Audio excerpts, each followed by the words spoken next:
Nasi unazidi kuisikia nyimbo nzuri ya mahaba. Found the love Siki. for me, darling, just drive right now. I follow my lead. I found a girl, beautiful and sweet.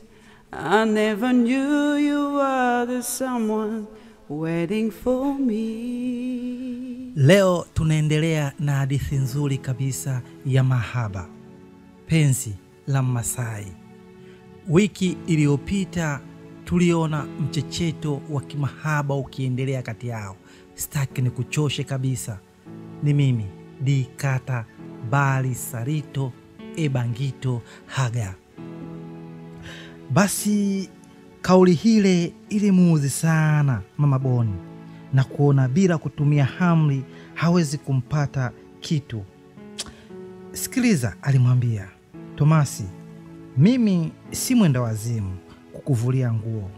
Sasa utafanya mapenzi na mimi kwa nguvu, kwa hiari, la sivyo nitapiga kelele kuwa unataka kunibaka. Alafu kumbuka, utapelekwa gerezani. Mama Boni alisema kwa sauti kali yenye msisimko. Kumbuka tayari alikuwa ameshapandwa mahaba akitegemea kupata kitu kwa Boni, lakini kijana alikuwa bado amuelewe. Basi mama aliendelea kutoa vitisho. Hao ndo mahaba. Basi kauli ile ilimtisha sana Tomasi na kujikuta akiingiwa na wasiwasi wa kufungwa hasa gerezani, baada ya kujiona anakosa la kuingia chumba cha bosi wake tena usiku wa manane. Watu wakifika watamuuliza alifikaje. Hili lilimpa swali ambao ni gumu sana. Aliamini hata akijitetea vipi bado ataonekana anakosa, na safari ya kuelekea gereza ndo ile inawadia. Sijui atenda gereza gani, apelekwe Segerea au pale Ukonga. Basi Tomasi alikaa kafikiri sana. Ilibidi awe mpole na kuanza kujitetea kwa sauti ya kuomba msamaha. Sasa mama, baba akijua si ataniua? Kwanza koma kuniita mama, cha kunizesha nini? Mimi naweza kukuzaa pia. Hapana, mimi na wewe nani mkubwa? Sijui mama. Samani, we niite utakavyo, lakini umeniuzi sana. Mwanaume gani rijali unavuliwa nguo na mwanamke kama mimi ambaye ukuwa na ndoto za kumpata, unaleta ushamba.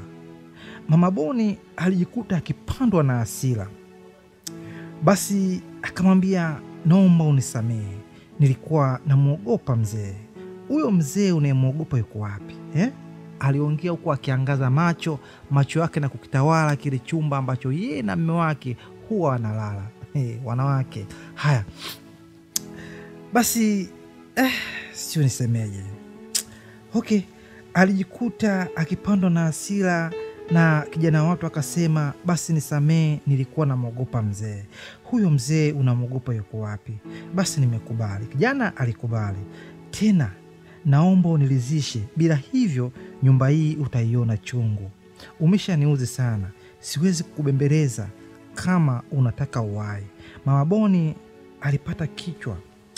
Tomasi alibakia amesimama kama mgeni wa mji anayesubiri magari yapite kusubiri maelekezo. Akamwambia, sasa unasubiri nini? Maelekezo? Tomasi, hujawahi kufanya mapenzi na mwanamke? Nimewahi. Sasa mimi nikufundishe nini? Baada ya kusema vile, Tomasi alijikuta kiume, alijikaza kiume na kumsogelea Mama Boni, mwanamke ambaye kwake aliamini angemla kwa macho tu, si kwa vitendo, kutokana na hazi na umaridadi wa Mama Boni. Alimsogelea ili haanze kumtomasa, lakini alfu kali ya kikwapa ilitua puani kwa Mama Boni. Vijana, haya hadithi itakuwa pia funzo kwenu tunapoenda kwa wanawake wazuri mnaowaita kina Wema Sepetu Kajala. Basi angalau nunua perfume tu ndogo ama Dikata na kushauri. Sasa nikufundishe nini? Alimwambia, Baada ya kusema vile, Tomasi alijikaza kiume na kumsogelea Mama Boni.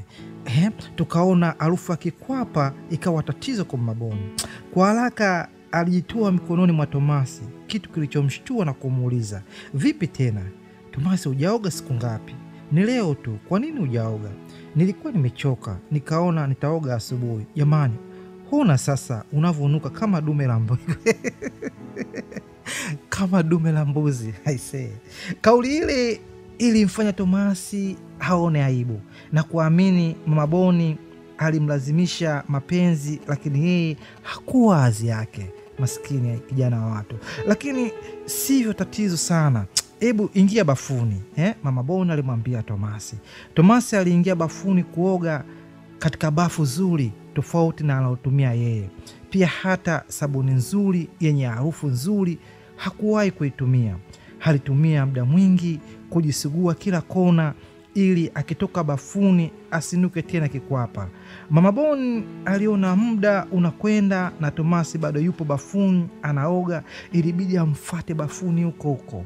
Tomasi alimuita, naam, inatosha bwana, mbona chukua muda mrefu? Aya, nakuja basi. Alifunga bomba na kupewa taulo kujifuta maji.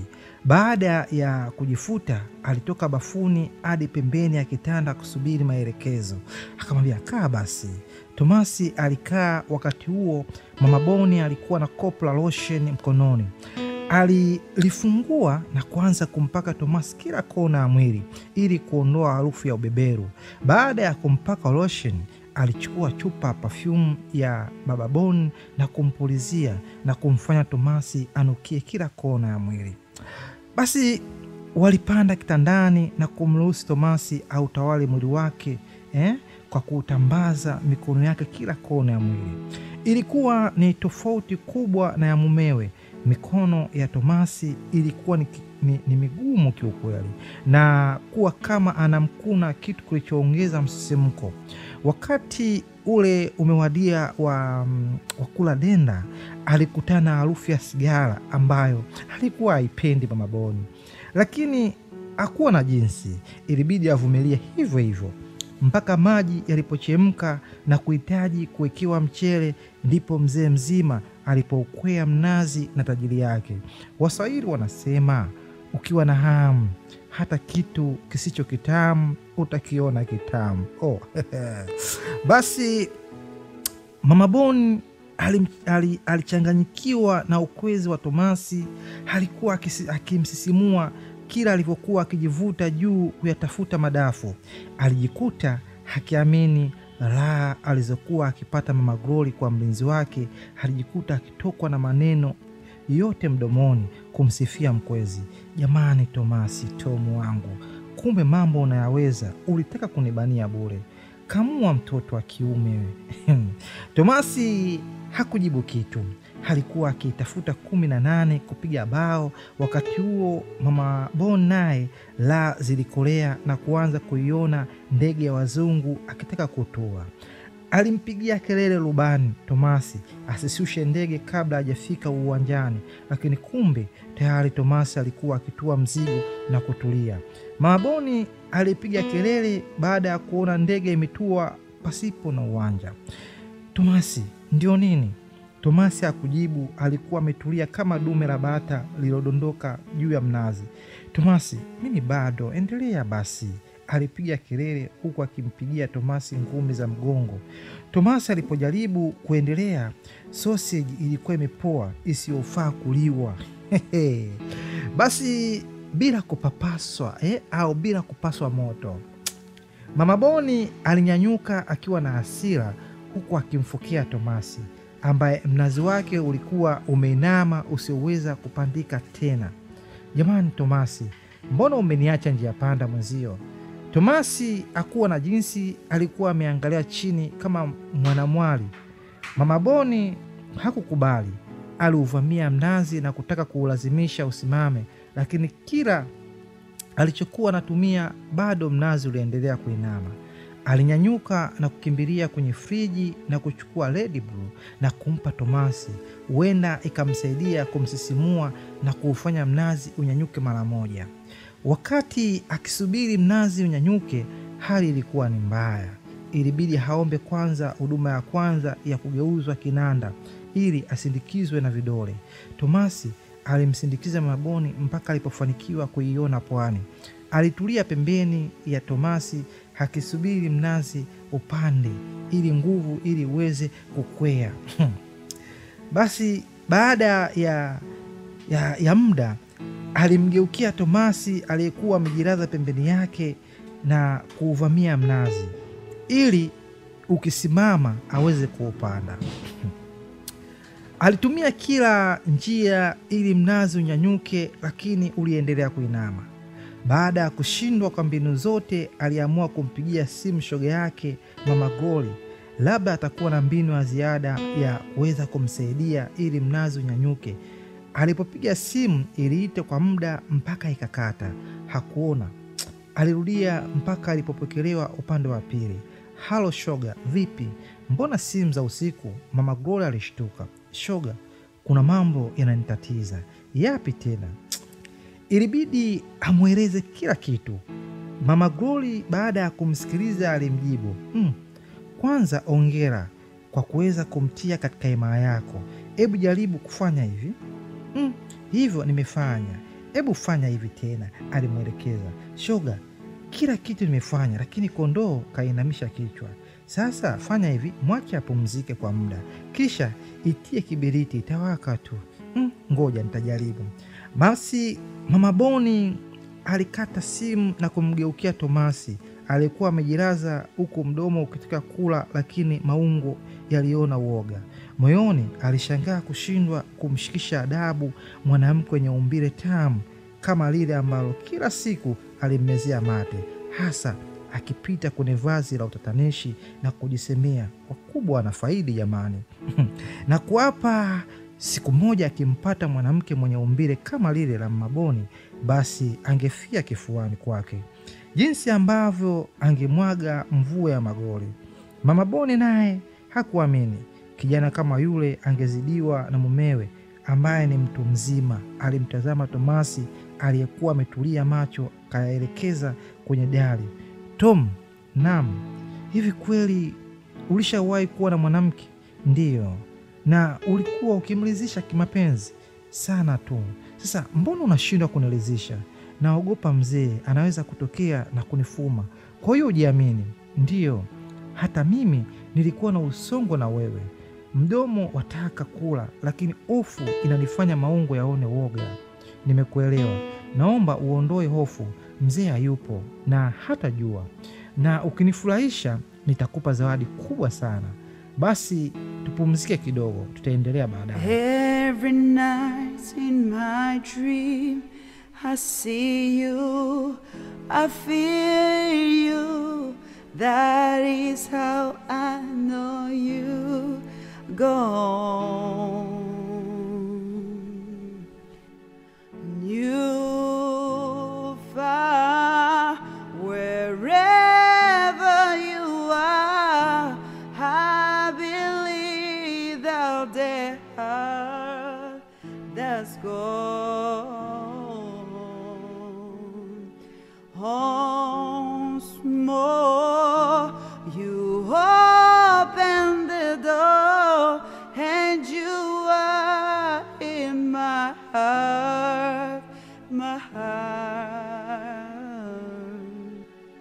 You far wherever you are, I believe that there are that's gone. Once more you open the door and you are in my heart, my heart. Walikubaliana wapumzike kidogo katikati ya uwanja mzuri wa 6x6 uliojawa huba. Waendelee baada ya muda, kwani kidogo atakuwa ametengeneza msisimko. Mama Boni alilalia tumbo kuacha mzigo juu. Atakuwa ametengeneza msisimko ambao muda wote Tomasi aliutazama ili kutengeneza hisia ili ikipata chaji uingie mzigoni. Lasha jala usiombe ukutwe na masaibu haya. Shabiki wangu unanisikiliza, haya ni mahaba mauba. Basi tunaendelea. Upande wa pili, Mama Glory alikuwa amelala na mzee mwenzie. Simu ya Mama Boni ilipolia hakuipokea. Kitandani alikwenda nayo bafuni. Alipofika bafuni alipokea na kuzungumza na Mama Boni. Baada ya mazungumzo alijikuta naye mashetani yake yameamka, yamemwasha. Jinsi Mama Boni alivyokuwa akilalamika jinsi alivyoachwa njiani na mlinzi wake, naye alijikuta akijigeuza mpiga kinanda kwenda sambamba na sauti ya malalamiko ya Mama Boni, kujisindikiza kwa vidole. Baada ya kukata simu, ashki taratibu zilimpata kama sumu ya nyoka na kujikuta hakitamani kupata kitu usiku ule. Moyoni alijisemea, japo hakuwa na ratiba kukutana na Ole kijana wa Kimasai siku ile, lakini aliona hawezi kulala bila kukunwa. Baada ya maneno ya Mama Boni kuwa kama utitiri uliotambaa mwili mzima na kuhitaji kukunwa, aliamini mzuka ule kama akimwamsha mumewe atapakwa shombo tu. Basi alisimama kwa muda akiwaza aende kwa Ole au amwamshe mzee wake. Wazo aliloliona linafaa kufanyiwa kazi ni kwenda kwa kijana wa Kimasai Olaiboni kutoka Arusha. Alirudi taratibu hadi kitandani na kupitia upande wa kanga. Yani akaupitia upande wake wa kanga, aliuchukua na kujifunga na kuelekea nje. Alipofika mlangoni, mumewe alimuita, "Mke wangu, mume wangu, upo wapi?" "Nipo msalani." Njoo mpenzi." Na mimi naanza kupagawa. Basi Mama Glory alikasirika kutaka kupakwa shombo na mumewe. Baada ya mzuka kupanda, aliamini mwenye uwezo huo ni Ole kijana wa Kimasai peke yake na wala si yeye. Alipofika kitandani, alijilaza pembeni ya mkewe na kumuitikia mumewe. Alionekana yupo usingizini. "Abe mume wangu, nipe haki yangu." Baba Glory alianza kudai haki. Mama Glory akiwa amefula kama unga wa ngano ulioumuliwa, alivamia shamba la mumewe na kuanza kuwasha moto wa kuni ili uwake abandike chungu. Kutokana na hasira alijikuta akifanya bora liende. Aliposhtuka alijikuta mumewe anakoroma, ikionyesha amepitiwa na usingizi muda mrefu bila yeye kujua. Basi Mama Glory baada ya kugundua kitu kile alicheka peke yake na kuachana na mumewe ambaye wakati huo alikuwa amelia kilio cha mdomoni kwa mkewe. Alimlaza. Baada ya kumswafi, alinyanyuka na kuelekea bafuni kujiswafi kutokana na kujichafua wakati akimwandaa mumewe ambaye alipitiwa na usingizi wake. Wakati anamwandaa, hakutaka tena kusubiri. Alitoka moja kwa moja kumfuata Ole nje. Alitoka nje akitegemea kumkuta Ole lindoni, lakini nje hakukuwa na mtu. Alielekea kwake, lakini chumba kilikuwa kitupu. Alijiuliza hatakuwa wapi. Alitulia kwenye lindo, labda atatokea, lakini zilipita dakika 5 bila kumwona. Ilibidi hamtafute nyuma ya nyumba, labda atamwona. Akiwa anatembea alisikia sauti kama Glory akilalamika ikielekea upande alipokuwa. Ilibidi asimame ili asikutane naye. Iliposogea alijificha pembeni. Mara alipita Glory alionekana kama akimlazimisha kitu Ole. "Ole, siku hizi umekuwaje?" "Lakini Glory, nitakuwa sipumziki. Si nimekueleza nilikuwa nimelala. Hali ilionipata ndio ilionipelekea niamke usiku huu na kukufuata. Naomba japo kidogo ili nikalale mpenzi wangu. Kwa mtindo huu lazima niache kazi. Ukigeuka huku mtoto, huku mama. Jamani, haya ni mapenzi au adhabu?" alilalamika kijana watu wa Kimasai. "Ole, usiseme hivyo. Mama yeye alijua kabisa wewe ni mpenzi wangu. Ndio aliingilia mapenzi yetu, lakini kama unajua hivyo, kwa nini unihurumii? Nilimkubalia mama yako ili siri yetu isimfikie baba yako. Najua Ole. Basi mpenzi, nipe hata cha msaada kwenye tuta ili nikalale. Nione huruma basi mpenzi wangu, mimi ndiye hali yako. Achana na mama yule mke wa mtu. Ole, na kuahidi wewe ndiye utakayekuwa mume wangu. Basi wacha nikupe cha juu juu, hata hivyo kitatosha. Basi Mama Glory alikuwa kama trafiki, alijificha na kushuhudia dereva akipakia gari katikati ya barabara. Alimwona Ole alishusha nusu kioo cha dirisha bila kufunga mlango na kutoa mtutu na kufanya mashambulizi iliyompagawisha mwanaye na kuzidi kumweka kwenye wakati mgumu. Alijiuliza atafanyaje kumshawishi Ole hakubali kumaliza mateso yaliyoanzishwa na mumewe Mama Bon na kuongezewa na baba Glory. Alipofikia kujibiwa kama alivyojibiwa na mwanaye Glory, aliendelea kushuhudia mwanaye akipata kipondo mbele yake, japo hakuona vizuri kutokana na giza. Alimsikia mwanaye akimwagia sifa Ole huku akimponda yeye ili aachane naye ili aendelee kula raha. Baada ya mchezo uliochukua dakika 10, Glory alishukuru na kurudi zake chumbani kwake na Ole kurudi lindoni. Hii hatari ndugu yangu, unanisikiliza. Penzi la mama na mtoto kwa mlinzi. Basi baada ya kuagana na Glory na Ole, Mama Glory alibaki amesimama kwa muda, amekaa kwenye kona aliyokuwa amesimama kuyatafakari maneno ya Ole. Ole kwa kuonesha kumchangia mande yeye na mwanaye na kufikia hatua ya kutishia kuacha kazi, wazo la kumwacha siku ile ili amweleze siku ya pili hakubaliane nalo kutokana na hali mbaya aliyokuwa nayo iliyosababishwa na Mama Boni, pia kipigo chepesi alichokipata kwa mwanaye mbele yake. Baada ya kujifikiria kwa muda, aliamua kumvaa Ole kwa kuamini atamwahidi zawadi nyingi zitakazomfanya asizungumze lolote juu ya kugeuzwa chombo cha starehe. Ole alikuwa amekaa kwenye kiti chake huku akijilaumu kuonja penzi la Glory lililomuongezea hamu ya kula wakati alisema ameshiba. Wazo la kurudi kwa Glory alilipingana nalo, kuonesha hana msimamo, hata kauli itaonesha kigeugeu.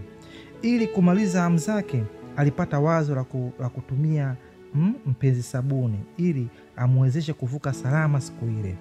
Baada ya kukubaliana na mawazo yake, aliondoka lindoni na kwenda ndani kwake kupunguza maanjamu. Wakati akiondoka lindoni, Mama Glory alimuona akiondoka kuelekea kwake. Hakutaka kumshtua, alitembea taratibu na kumuona akiingia chumbani kwake. Basi alizunguka nyuma na kumchungulia dirishani. Alipoangalia ndani, alimuona Ole akivua suruali na kubaki mtupu. Alitulia na kutaka kuona anataka kufanya nini, au alikuwa na mwanamke mwingine tofauti ya yeye na mwanaye. Alibaki akitafakari. Alimuona akichukua kikombe cha kunywa maji na kuchota maji kwenye ndoo na kurudi nao kitandani. Wazo la kulala akubaliane nalo kwa vile taa bado ilikuwa inawaka. Pia haikuwa rahisi kulala na kikombe cha maji kitandani. Alipapasa mkono chini ya kitanda na kuchukua kipande cha sabuni alichokiweka ndani ya maji na kusubiri aone nini kitaendelea. Baada ya sabuni kuloa, alipaka kwenye mkono na kuigusa bakora yake taratibu, ambayo haikuchelewa kuuliza kuna nini. Baada ya zoezi ya kunyanyuka, bakora alianza kuisafisha taratibu kwa msaada wa mkono. Kitendo kile kilimshtua sana Mama Glory. Hakupata jibu mapema. Mtu aliyekataa chakula kwenye sahani na kuanza kujilamba mikono. Alimshuhudia Ole akifumba macho kwa raha za ajabu za kujisafisha kwa mkono wake mwenyewe. Mama Glory alijikuta akipiga kelele za kutokubaliana na zoezi lile. Ikiwa muda mfupi alimkatalia mwanaye kuwa amechoka, kumbe anakuja ndani kujichua. I say, I found the love for me. Darling, just drive right now. I follow my lead. I found a girl, beautiful and sweet. I never knew you were the someone waiting for me. Basi tuendelee. Ole, sauti ile ilimshtua Ole na kufumbua macho na kuangalia nani kamtoa kwenye raha zake, lakini akuona kitu na kuona huenda ni mawazo yake, wala hakuna mtu aliyekuwa akimwita. Aliinama na kuchukua tena kipande cha sabuni alichokitosa kwenye maji ili ajipake mkono kuendelea na safari. Kabla hajafanya vile, Mama Glory alikuwa ameshaingia ndani na kumuita kwa sauti kali lakini ya chini, "Ole, ndio nini hiki?" Ole alishtuka na kubakia ameng'aa macho kama mchawi aliyeshikwa mchana. "Ole, unafanya nini?" Bado Ole hakuwa na jibu zaidi ya aibu kumtawala. "Ole, uliniomba nikakunyima?" "Hapana." "Ulimuomba Glory akakunyima?" "Hapana." "Sasa hii nini?" "Nilijisikia kwa vile umelala nikaona nimalize hamu zangu mwenyewe. Ni kesho ningekuambia, ni leo, sio kila siku." Ole alijitetea. "Ujui inamaliza nguvu, unataka uwe kama baba yako." "Hapana, unajua wewe ndiye nakutegemea. Nisamehe mama." "Jamani Ole, mbona unanitia aibu? Si mimi tu, bado unaendelea kufanya mapenzi na Glory, japo nilikukataza uliziki mpaka unatumia sabuni." Nimekosa mama, naomba nisamehe."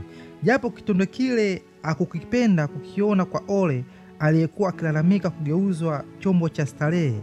Kumbe muongo, anamaliza hamu zake kwa mkono, kwa kuamini ile ndiyo nafasi yake ya Ole kumpa penzi zito. "Ole, au hatukulizishi?" "Hapana mama, wewe si sasa hivi umemkatalia Glory kuwa umechoka, huku kujichua ndio kuchoka?" "Mama, nimekuelewa, nimekosa, mbona unielewi? Naomba unisamehe. Sasa nataka hizo hamu zako uzimalize kwangu." Mama Glory alisema huku akiondoa nguo mwilini na kubaki kama kuku aliyenyonyolewa manyoya. Alimfuata Ole na kumsogeleza kitandani, kisha alimlalia juu kwa vile matukio yote yalifanya bwawa la Mama Glory kujaa maji, hivyo kufanya kazi ya kuchota maji isiwe ngumu. Ole naye alishukuru kimoyomoyo kujileta Mama Glory. Mtoto wa kiume alikamua kama hana akili nzuri na kumfanya Mama Glory kulalamika. "Ole, taratibu, unataka kunikomoa?" "Hapana mama, mbona kawaida tu. Tena ukome kuniita mama. Unaweza kulala na mama yako? Nikuite nani? Mpenzi?" "Mbele ya mzee na wengine nikuite hivyo?" "Hapana, tukiwa wawili, lakini nje hapa ruksa kuniita mama." Baada ya pambano lile, Mama Glory alirudi ndani akiwa mwepesi kutokana na mapigo ya pweza alichokipata toka kwa Ole. Alipofika ndani, alioga haraka haraka na kurudi kitandani kulala akiwa hoi. Basi kabla ya kulala, simu ya shoga yake iliita tena. Aliiangalia kwa macho ya uchovu na kujiuliza, shoga yake usiku wote huu anataka nini tena? Kama kawaida, alinyanyuka na kwenda bafuni kuzungumza na shoga yake. "Vipi shoga?" "Makubwa." "Vipi tena?" "Yaani hata sielewi. Haya ndiyo mapya." Una maana gani kusema hivyo?" "Gari limezimika katikati ya safari." "Wewe, alafu?" "Yaani hapa nilipo nimeloa na jasho kama napasua gogo kutaka kuliwasha gari ambalo halina hata dalili za kuwaka." Mama Boni alizungumza sauti ya kukata tamaa. "Likiwaka ndiyo na mkasafiri?" "Yaani sijawahi kuona safari tamu kama hiyo, lakini wakati naanza kuiona pwani nilishangaa kuona gari linazimika ghafla." "Hata sijui." "Makubwa, mbona unasema hivyo shoga yangu? Namshangaa huyo kijana ana matatizo gani? Nashindwa kumwelewa." "Umejaribu kuitia tena kibiriti?" "We hacha, hapa nipo hoi, hata hamu yenyewe imenipotea, hata sijui kama nitakwenda kazini." "Kwa nini shoga yangu?" "Shoga, sijalala kuupepea moto wake nipate joto la utamu." Pole sana. Utafanya nini sasa?" "Nimemwambia atoke, si unajua kumekaribia kucha." "Pole mwali." Asante, lakini lazima nilianzishe mchana.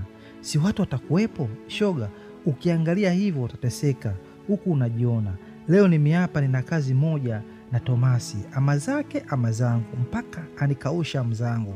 Nina imani mchana atakuwa na nguvu za kukiza haja zangu. Lakini angalia usimwage mtama kwenye kuku wengi." "Nitajitahidi, lakini hali si mbaya." "Yaani shoga, na kuonea huruma. Hivi ninavyozungumza mimi na wewe nimerudi muda si mrefu, japo haikuwa siku yetu maneno yako yalinifanya nimvamie mtoto wa Kimasai.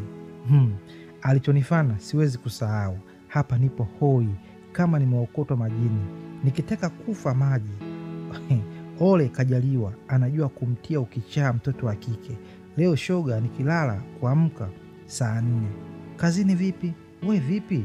Shoga, si nimekwambia kazi moja na mtoto wa kiume. Hata mimi kazini siendi. Haya, mwaka huu utafukuza kazi. Shauri zao, kipe kitu moyo unataka. Baada ya Magoli kukata simu, alijilaza usingizi mzito uliomchukua mumewe. Alishtuka usingizini, alimshangaa mkewe kuonekana bado amelala, tena akachoka sana. Basi Mama Glory alimuita huku akimtikisa. Ole, uchoki tu, niache nilale. Mama Glory alijibu bila kujua anauza bangi mbele ya kituo cha polisi. Haki ya Mungu. Mke wangu, Baba Glory alimuita tena. Abe mme wangu, vipi? Leo umeniweza, si ulitaka kunikomoa? Mama Glory alijibu bila kufumbua macho. Mke wangu, imekuwaje leo? Hebu amka uwahi kazini. Kauli ile ilimshtua Mama Glory na kufumbua macho kwa shida na kumuona mumewe. Mume wangu, alimuita bila kukumbuka aliyosema muda mfupi. Vipi leo uende kazini? Siendi. Kwa nini?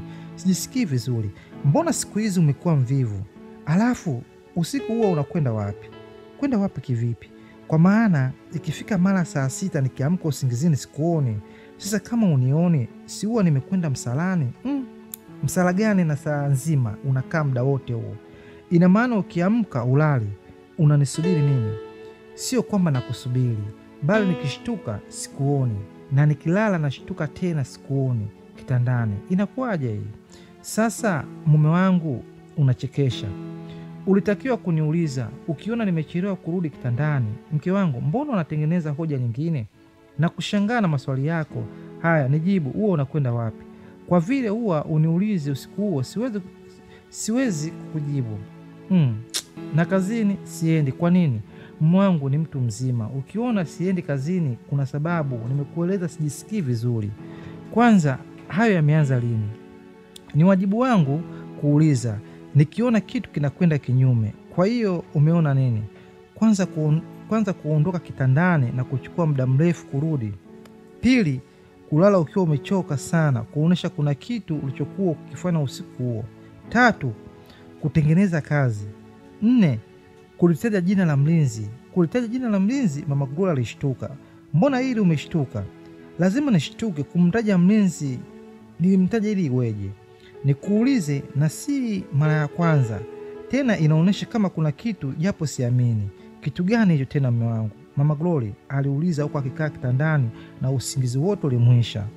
Mke wangu, dunia haina siri. Kama kuna mchezo mbaya unaocheza utaumbuka tu. Mume wangu, nacheza mchezo gani tena jamani? Yaani kuamka usiku imekuwa sababu? Sio sababu, ila siku hizi sikuelewi. Unajua sababu mimi leo kutoka nje? Nitajuaje bila wewe kusema? Unajua ulichonifanya? Nimekufanya nini?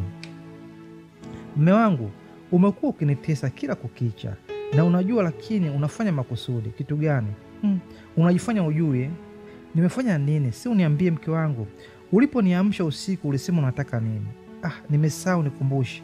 Si uliniambia una hamu na mimi, mtoto wa kike, japo kila kukicha napakwa shombo.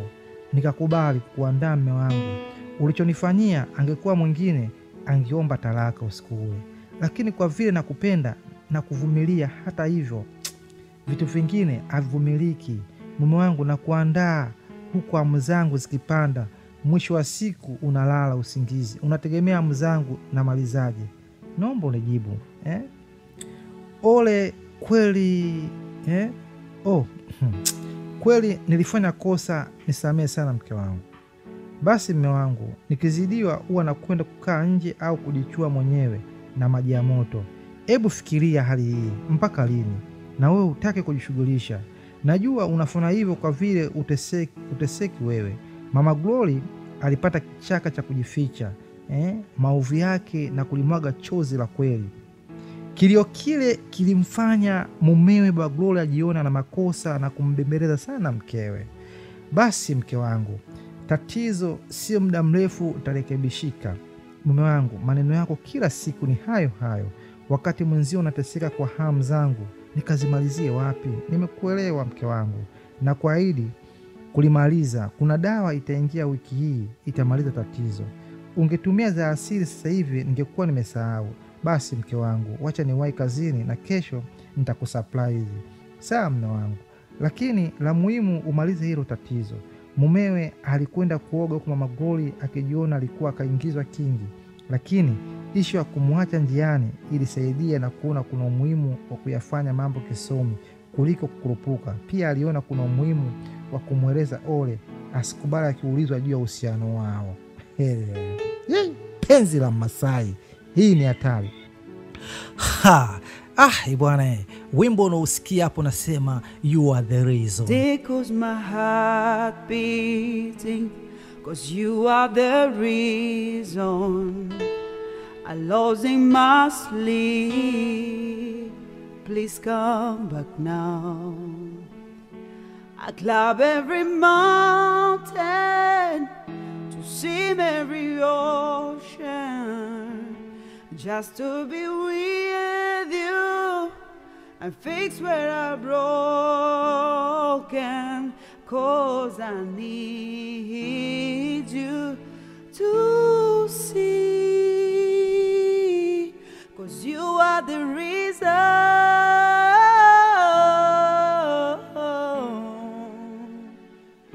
You are the reason.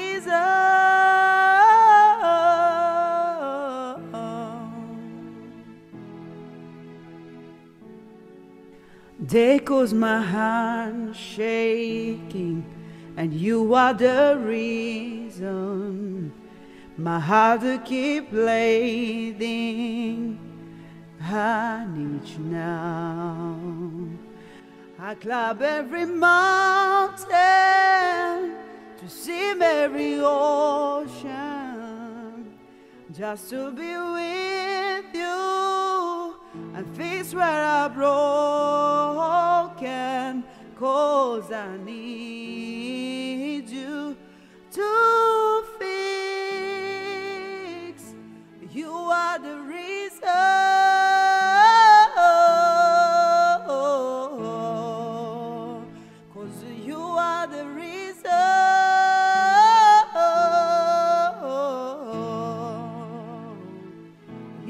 The reason.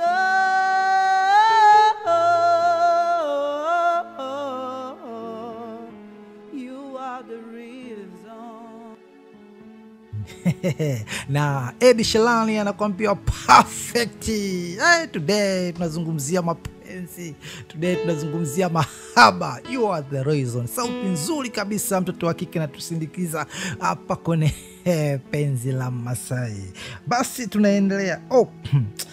Mama Boni baada ya kushindwa kuzipata raha kwa mlinzi wake, aliamua kufunga safari hadi kwa shoga yake Mama Glory. Alipofika alikutana Ole na kumtimbia jicho la ucho na kumwona mtu aliyeponywa maradhi ya shoga yake aliyekuwa akilia kila kukicha. Kuchwa njia panda na mumewe alipokuwa afikishwi. Ilimuumiza sana. Lakini toka aliposhikwa na mwanaume wa Kimasai, maradhi yote alikwisha. Hujambo Ole, alimsabai huku akichanua tabasamu. Sijambo, shikamoo. Ole, mambo gani ya kuzeeshana tena? Mama Boni aling'aka kwa shikamoo ya Ole. Haya mama, za saa hizi nzuri, pole na kazi. Asante mama. Mambo, Mama Boni alisema huku akionyesha mkono kwa kumsalimia. Poa, Ole aliupokea, lakini alishtuka kutekenywa katikati ya mkono. Kwa vile alikuwa mtu mzima, alijua salamu ya aina ile inamaanisha nini. You are the reason. Basi, vipi? Mbona umeshtuka? Mama Boni alimlegezea sauti. Kawaida tu, Ole alijibu. Sasa Ole, nina mazungumzo na wewe, lakini sio leo, ila Mama Glory asijue. Hakuna tatizo. Ole alijua naye anautaka mchezo wa Mama Glory, lakini hakujua yule ni nani. Mama Boni ili kulegeza chuma chenye kutu aliweka mafuta alichomoa noti 5 za 10,000 na kuzikandamiza kwenye mkono wa Ole. Utakunywa soda, keep change wenyewe wanasema wataalamu. Basi kijana watu alishukuru akasema asante. Ole alijibu akiwa bado yupo njia panda. Kabla hajapata jibu, yule ni nani? Mama Boni alimuuliza. Wenyeji nimewakuta. Nani? Mama. Ndiyo, yupo ndani. Baadaye basi. Ole, usimwambie shoga yangu Mama Glory, sawa? Mama Boni alielekea ndani na kumwacha Ole akimsindikiza kwa macho. Alipofika mlangoni, alibisha odi. Mama Glory alipomuona shoga yake alifurahi sana. Wao mpenzi, wao walikumbatiana kwa furaha. Jamani, karibu sana, asante sana. Naona leo umenikumbuka. Jamani, kumtembelea kipenzi chako kuna ubaya kawaida, lakini huu mwaka wa pili unakatika, ndio leo na kuona. Jamani, si mwenyewe unaona kazi zetu, siku za mapumziko unakuwa hoi bintabani. Unafanya kazi za nyumbani na kupumzika. Lakini kweli siwezi kukulaumu kwa vile hata mimi sijawahi kuja kwako. Karibu shoga yangu. Basi asante. Pole na masaibu. Mwaya we, acha tu. Hata sielewi yule kijana na matatizo gani. Najuta kumvulia nguo yangu ya ndani. Shoga, usijilaumu sana, ni kubahatisha tu. Hata mimi sikujua, ila ilikuwa ni bahati tu kumpata yule kijana wa Kimasai. Ole wangu. Alipotamka hilo Dina tu, Mama Boni kuna kitu. Basi sitakwambia, tuendelee na stori yetu. Basi mambo mengine, namshukuru Mungu, kijana watu anajitahidi kwa kweli. Hongera dada kupata mnazi wa Kipemba, usumbuki kuukwea. Dada, niliteteka sana kama yuzi shemeji yako. Nina hamu. Haya baba, jirie. Si ndio kanipapasa kama kipofu. Mimi kumwandaa kushtuka usingizi. Umepitia. Pole sana. Sasa ukafanyaje? Dada, nikamfuata kijana wa watu, naye bila iana akazikamua zote, nikalala mwepesi. Alafu kufika kitandani, Baba Glory ulikuwa wapi? Nini? Baba Glory sio nini na nini. Mambo mengi. Mbona siku hizi sikuone kitandani usiku? Shoga kagundua nini? Agundua na jeuri hiyo. Sasa ulimjibu nini? Nilimwambia chanzo ni yeye. Akasemaje? Ana la kusema zaidi ya kuomba msamaha. Basi shoga, una bahati mpaka na kuonea wivu. Kwani mzee wa kazini yule malaya wa kiume simtaki tena, kila siku aishi kunibembeleza. Jana kanitumia 200,000 kunitego pesa. Ulimrudishia? Wapi, nilimuomba si kelele chake. Basi mazungumzo yaliendelea mpaka jioni. Mama Boni alipoaga, wakati wa kutoka alitambulishwa na shogaye. Shoga, huyu ndiye mlinzi wetu, anaitwa nani vile? Kauli ile ilimshangaza Ole. Mtu aliyemwita jina lake muda mfupi amemsahau. Ole. Ole ni Mmasai. Shoga, hebu acha kujitoa akili. Si nilikueleza mlinzi wangu ni Mmasai? Mambo mengi si unajua, yule mpumbavu alivyonichanganya. Mzoeshe taratibu, atazoea. Si unajua ushamba nao mzigo. Basi shoga, nimefurahi kumfahamu Ole. Kama kawaida, alionipa mkono alimtekenya kwa kidole cha kati. Wakati anaondoka, aliminyia jicho la siri ambalo Mama Glory hakuliona. Ole alishindwa kuelewa yule mama mpaka kujiamini vile amemjua vipi, lakini hakushangaa, kwani mashoga upeana habari zao za siri kwa jinsi alivyokuwa akimmezea mate na kuomba usiku na mchana aangukie anga zake. Atamaliza ufundi wote ili kumchanganya na kuongezewa dawa. Mapenzi hayo.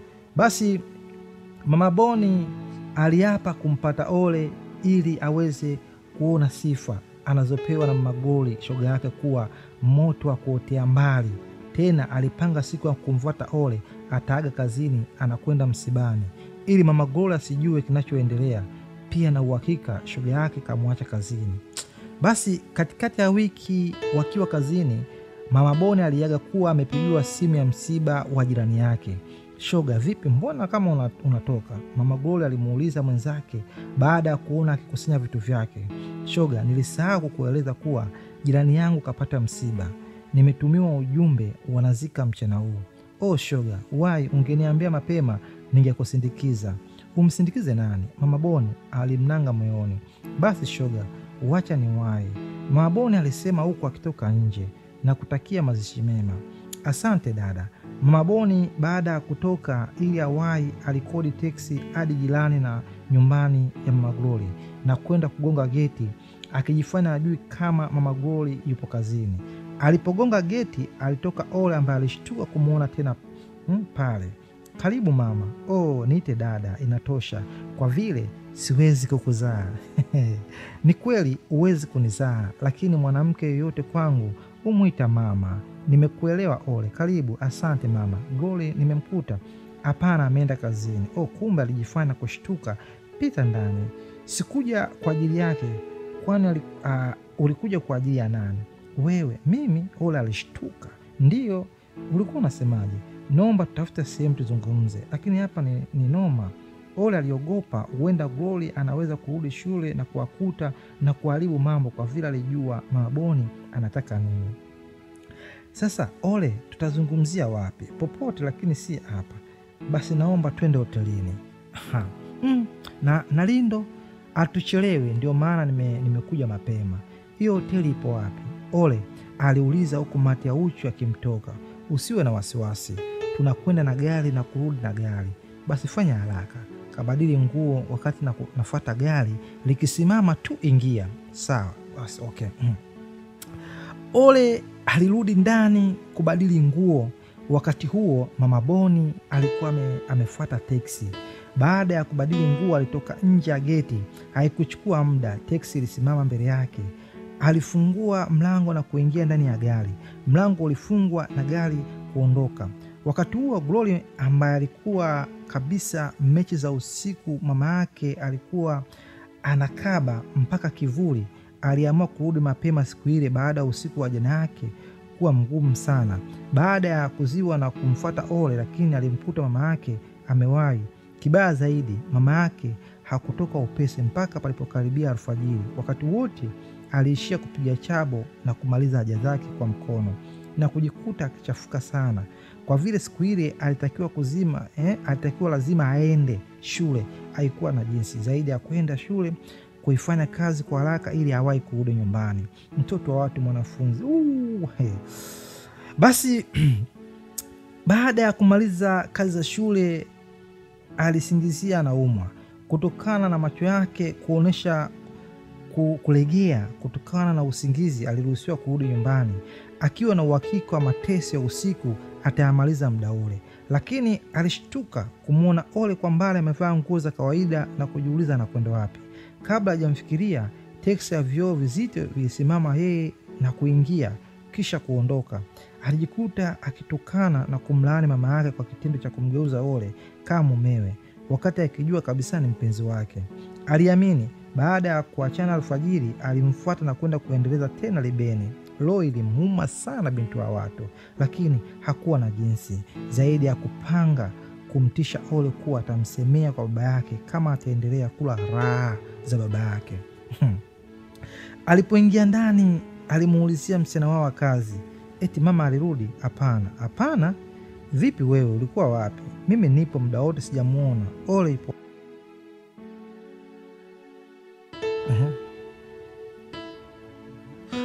Okay. Ole yuko wapi? Alikuwa nje. Ina maana ameondoka bila wewe kujua? Kwani kaondoka? Ndiyo, kaenda wapi? Sasa hilo swali unaniuliza mimi baada ya kunijibu wewe? Jamani Glory, mimi sijui lolote. Najua Ole yupo kazini. Au baba amerudi, wala sijamuona. Sasa atakuwa amekwenda wapi?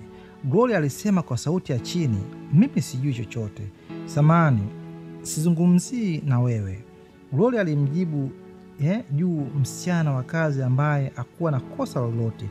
Akamjibu kwa ukali, sizungumzi na wewe. Aliamua kwenda chumbani kwake kulala kwa vile alikuwa na usingizi mzito. Aliingia kitandani, hakuchelewa kulala, usingizi ukampitia. Basi kazini kwa Mama Boni ndo hivyo, mambo yamezidi kwenda. Leo hatari. Basi Mama Boni alichagua hoteli yenye hadhi ili kuhakikisha Ole hamshushi hadhi. Baada ya kufika, waliteremka na kulipa fedha ya gari. Kisha Mama Boni alimueleza Ole ambaye alikuwa mgeni wa mambo yale, nisubiri hapa nikatafuta sehemu ya kuongelea. Hakuna tatizo. Mama Boni aliingia ndani ya hoteli na kuchukua chumba Kisha alimfuata nje Ole na kuingia naye ndani. Ole, umeshawahi kuingia sehemu kama hizi? Hata siku moja. Mama Glory, la, unampia wapi? Kauli ile kwanza ilimshtua, lakini kwa vile alikuwa amepata hesabu ya kutongozwa na yule mwanamke, alimjibu pale pale nyumbani. Basi nataka la ulizokuwa ukimpa Mama Glory leo uzizidishe mara 2. Mama Boni alisema huku akiondoa nguo na kushuhudia Ole alimeza mate ya uchu. Nitajitahidi, Ole alijibu huku mwili ukimsisimka na kujiapia kumaliza ufundi wote wa Mama Boni. Basi Mama Boni ili kumpa maanjamu alianza kutoa nguo mwilini na kuliacha umbile lake lenye kishawishi cha kumsikilizisha shetani kutenda dhambi. Alimfuata Ole aliyekuwa bado akishangaa kama ndiyo siku yake ya kwanza kafika katika jiji na kushangaa magari yaliyoongozana kama siafu. Vipi, mbona unashangaa? Mama Boni alimuuliza Ole huku akimsogelea na kukaa pembeni yake. Ole alijibu kwa kutikisa kichwa. Ole, Mama Boni alimuita kwa sauti ya mwemko baada ya kupandwa na maanjamu. Taratibu alimuona Ole akinukia kama embe mbivu aliyokuwa akisubiri kuchumwa na kuliwa. Naam, Ole alitikia kwa sauti ya chini huku akimwangalia usoni Mama Boni aliyekuwa amelegea macho kwa uchu ya kutafuna muogo. Vipi, unaniogopa? Kwa nini unasema hivyo? Mbona huoneshi ushirikiano wowote ule? Si ndio tumeingia mpenzini Basi nikuvute twende tukaoge. Hakuna tatizo. Mama Boni aliingia kazi ya kumsaula nguo Ole, kisha walielekea bafuni kuoga. Alikuwa na tofauti kubwa na Wamasai alikuwa akiwajua. Ole alikuwa akinukia perfume ya bei mbaya. Pia hata nguo alizokuwa anavaa za mtoko ilikuwa ni jeans t-shirt la vyote, yani laba vyote vya bei kubwa. Alifanya kazi ile alikuwa ni Mama Glory, mama yake kila mmoja kwa wakati wake. Yaani mama na mtoto walikuwa wanashindana kumhudumia Ole. Hii ni hatari sana ndugu unanisikiliza hadithi hii tamu ya mapenzi. Basi mapigo ya moyo yanakwenda na wakati. Baada ya kuoga walirudi kitandani kufanya kile kilichowapeleka pale. Kama kawaida Ole aliamini ile ndio nafasi nyingine ya kuandika CV ya kuwatesa viumbe wa kike hapa duniani. Mama Boni alipagawa na kujikuta akimaliza maneno yote mdomoni. Siamini. Kumbe unaweza Ole. Mama Boni hakumaliza, alitatarika. Kumbe chombo kilikuwa kikitia nanga pwani. Ole kama ilivyokuwa ahada akusema kitu, alikirudisha chombo majini na kuendelea kuitafuta pwani ya pili. Mama Boni naye aligeuka kibanda. Kila alipopigwa alibadili sauti na kujikuta akimpa sifa Ole na zisizokuwa hata za kwake. Mama, hapana, wewe ni rais wa wanaume wote duniani.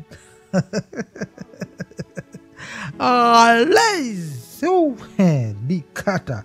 Ole kama kawaida hakujibu kitu zaidi ya kuunguma kama dume la simba lililozidi kumtia uchizi mama na kujikuta kila alipoisikiliza chombo kilitua nanga na kujikuta akichoka sana. Ole, kweli wewe kidume, toka nivue nguo sijawahi kwenda kisimani mara 6 mfululizo. Miguu yote imechoka kwa kazi ya kuchota maji kisimani na kuyamwaga nje. Ole, acha Mama Glory achanganyikiwe. Kumbe unamtendea haki. Raha hizi ningezipata kwa mume wangu na hapa nisingetoka nje ya ndoa. Kila neno alilosema Mama Boni Ole alikuwa kimya akitwanga kwa ufundi kuhakikisha kini wala mwichi akimchoki mwenzake wala kumwaga nafaka nje mpaka wakapumzika. Palikokuwa pamechimbika bila jembe. Wote walikuwa hoi na kujipumzisha bila kutarajia usingizi mzito uliwapitia. Basi Mama Glory akiwa kazini alijikuta kaboeka kutokana na siku hiyo mkurugenzi kuondoka mapema, hata hali ya ofisi kuonesha kuna kazi za maana, yani vulu pale ofisini. Na kila mmoja kuonesha kuondoka mapema. Alijikuta naye alipata wazo la kurudi nyumbani mapema, akiamini atapata nafasi ya kuzimua kwa Ole kabla ya Glory na baba yake hawajarudi. Aliamini alipata bao moja la nguvu kama mguu wa jini. Alitamaliza usingizi mzuri wa mchana. Baada ya kupata wazo la kwenda kupata mguu wa jini toka kwa Ole, alikusanya kila kilichokuwa chake na kuelekea nyumbani. Alipofika nyumbani alishtuka.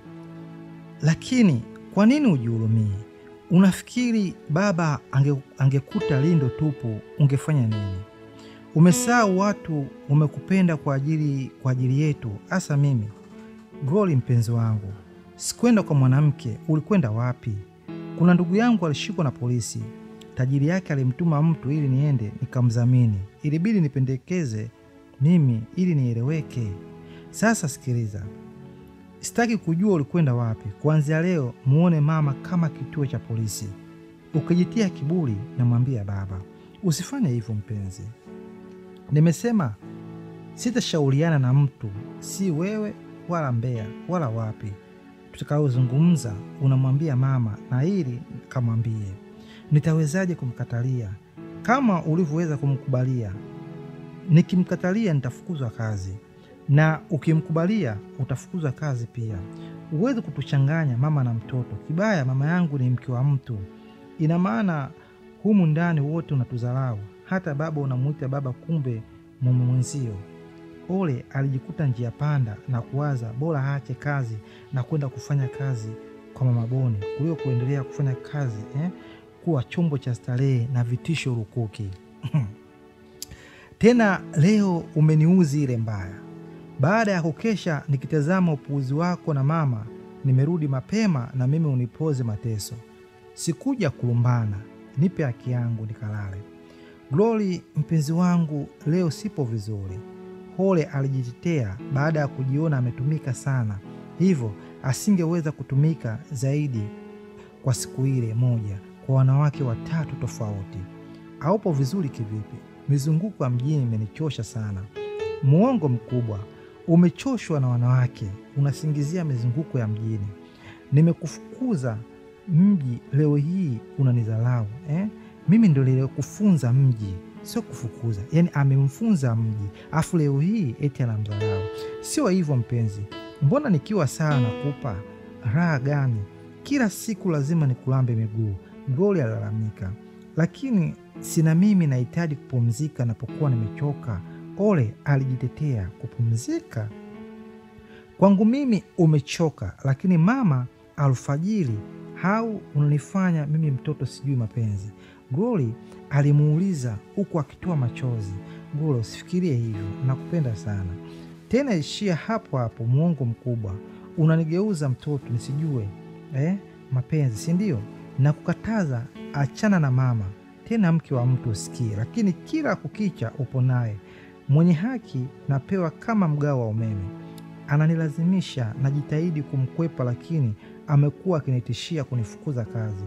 Basi sitaki maneno mengi, nipe haki yangu nikalale. Glory, kwa leo utanisamehe, nipo hoi. Hoi kwa kuzunguka mjini tu. Muongo, ulikuwa na mwanamke, ndio maana uliondoka bila kuaga.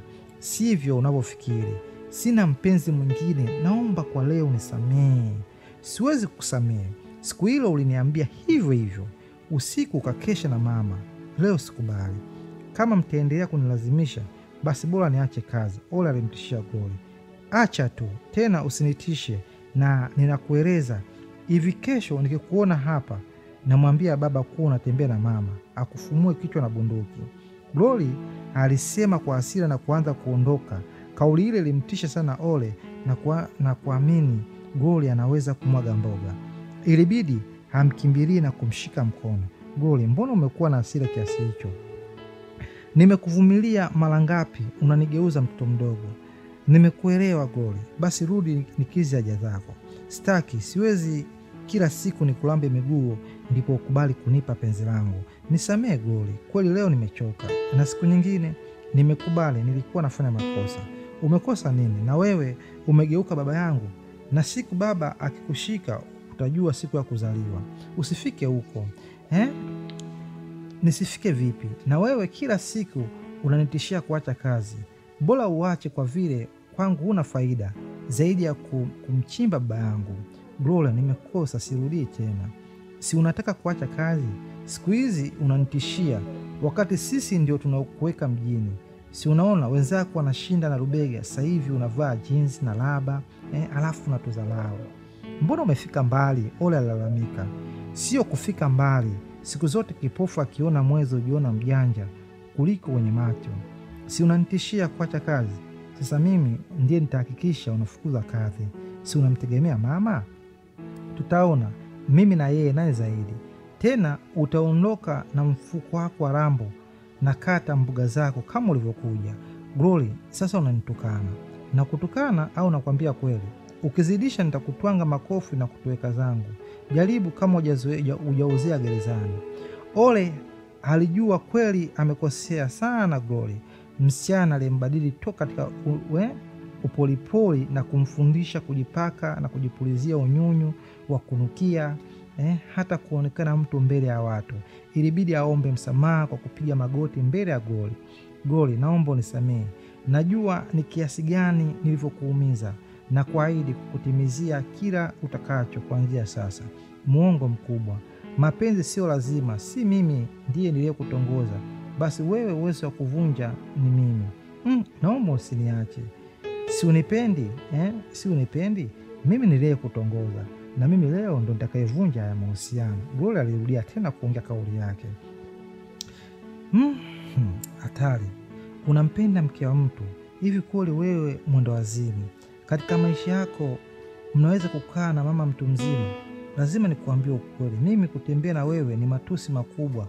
Mtu kama mimi ninavyopapatikiwa na watoto wa wabunge na mawaziri, kutembea na mlinzi mfunga geti. Japo alikuwa na maneno ya kudhalilisha, lakini hakutaka kujibu kwa kuamini ile ndio busara. Kama angejibu basi angekuwa anaongeza mafuta kwenye moto na kufanya uwake zaidi. Katika maisha yake, hasa kabila lake la Kimasai, kutukanwa na mwanamke ilikuwa na dharau kubwa. Lakini kwa vile alikuwa amejikoroga mwenyewe, ilizidi kuwa mpole kuendelea kumwomba msamaha Glory huku akitembelea magoti. Glory, nimekosa mpenzi wangu. Nami ni kiumbe mwenye mapungufu. Siwezi kuwa kwenye mstari muda wote. Nimekuwa mwenye wakati mgumu sana humu ndani. Sipendi kufanya mapenzi na mama yako, bali kwa kushinikizwa. Kwa nini usimdanganye kama unavyonidanganya, ili unipe kama unavyompa? Na kuahidi kuanzia usiku huu furaha yako itatokana na mimi. Na ukinidanganya ni kufanya nini? Glory alijikuta ameteremsha bonge la swali akiwa na kwenye hasira. Basi kwa leo naomba tuishie hapa. Tutaendelea wiki ijayo, huku ukiendelea kuburudika na nyimbo nzuri kabisa ya Shelan Perfect. Nasi unazidi kuisikia nyimbo nzuri ya for me. Darling, just drive right now. I follow my lead. I found a girl, beautiful and sweet. I never knew you were the someone waiting for me.